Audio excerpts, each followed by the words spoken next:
தந்தை மகன் தூய ஆவியாரின் பெயராலே.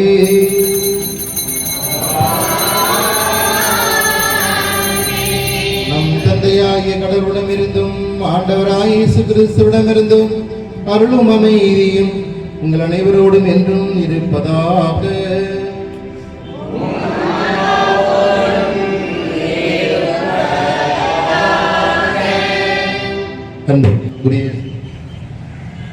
சகோதர சகோதரிகளே, தவக்காலத்தின் தொடக்கத்திலிருந்தே தவ முயற்சிகளாலும் பிறர் என்று பணிகளாலும் இதயங்களை தயாரித்த பின் இன்று நாம் ஒன்று கூடியுள்ளோம்.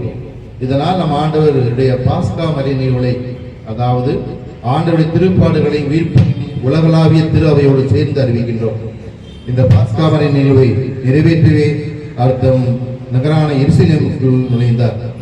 எனவே மீட்பிக்கும் இந்த நுழைவை நாம் முழு நம்பிக்கையுடனும் இறைவனுடனும் நினைவில் கொண்டு அவரை செல்வோம்.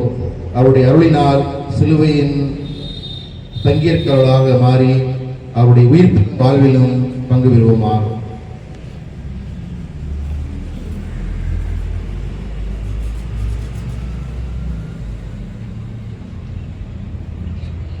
என்றென்றும் உள்ள எல்லாம் வல்ல இறைவா, இந்த குருக்குறளை ஆசீர்வதித்து அர்ச்சித்து திரளும். அதனால் கிறிஸ்தரசரையாக்கும் நாங்கள் அவர் வழியாக நிலையான எருசலேமுக்குள் வந்து சேர ஆற்றல் பெறுவோமாக.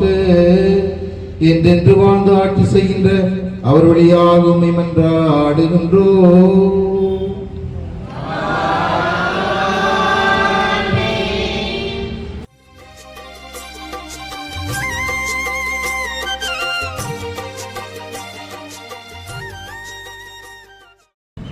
ஆண்டவர் உங்களோடு இருப்பதாக. லூக்கா எழுதிய தூய நற்செய்தியிலிருந்து வாசகம்.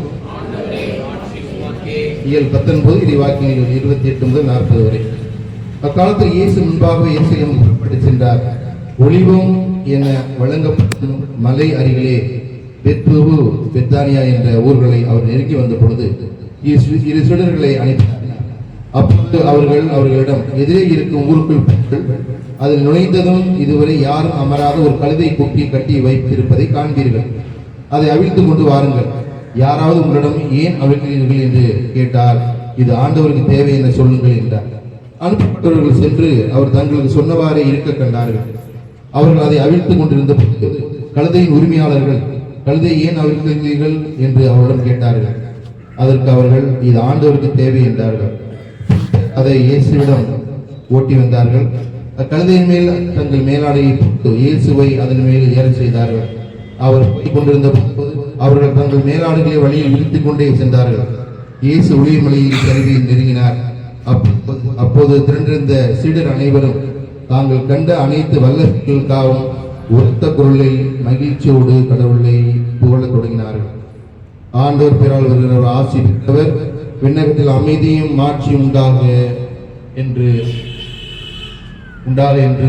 கூட்டத்தில் இருந்த பரிசேயர்கள் சிலர் அவை நோக்கி, போதகரே, உம் சீடர்களை கடிந்து கொள்கின்றனர். அதற்கு அவர் மறுமொழியாக, இவர்கள் பேசாதிருந்தால் கற்களே கற்கும் என நான் உங்களுக்கு சொல்கிறேன் என்றார். இது வாழ்வரும் கிறிஸ்துவின் நற்செய்தி.